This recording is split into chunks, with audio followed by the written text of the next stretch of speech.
statutory ng Hong Kong, October 23, punta tayo ng Stanley Beach with my friends. Oras na meeting place ay 7 AM daw sa Central. Mga bitbitin namin, punta kami ng Stanley Beach with Marisa and mga friends. Waiting for them. Right now. 7:35 AM. Good morning. Ang daming bitbit ni ate, oh. Ito ang 7 o'clock. 7:52 AM, Lisa and friend arrive. Sana mga friends, be on time naman sa oras na meeting up natin para mas maaga tayo makapunta sa pupuntahan natin, di ba? 8:15 AM, Ate Florence and Jude arrive. Sa lakaran, asahan mong hindi lahat ay maaga. Malayo yung pinanggalingan nila, may binili, late na gising, kaya ayoko nang maaga kasi maghintay ka. Dito na kami sa bus station, malapit lang sa pinanggalingan namin na meeting place sa Central. Ang oras na nakasakay kami ay mga 8:35 na. From bus stop papunta dun sa Stanley Beach ay mga 23 stations na babaan. Kita nyo naman kanina, ang dami naming bitbitin, dalang pagkain, ihawin, mga drinks, mga gulay, mga prutas. Itong bus na to ay punong-puno ng mga Pinay. 6X ang bus na to. Itong ruta ng bus na to ay may 3 beach doon, ang Deepwater Bay, Repulse Bay, Stanley Bay na pupuntahan namin.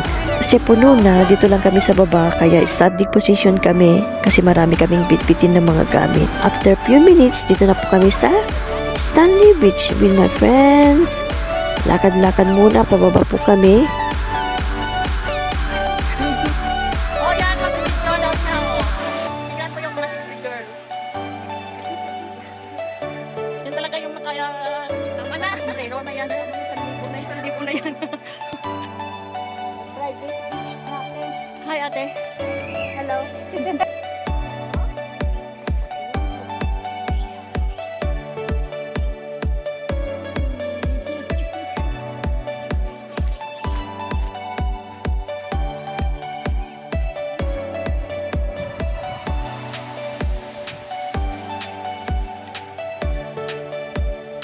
Tuloy po kayo sa aking beach resort, ang MJ Saraon Resort. Joke lang po, hindi sa akin to. Ito po yung Stanley Beach ng Hong Kong. Itong beach na to ay may palaruan dun sa may bungad, may ihawan, kaya pwede kang mag-ihaw dito. May banyo, may shower area, meron ding lifeguard. Dito maihawan, kaya mag-ihaw kami ng mga pagkain namin na karne ng baboy, isda, gulay, at saka kamote, mais. Dala rin kami mga pagkain na luto na.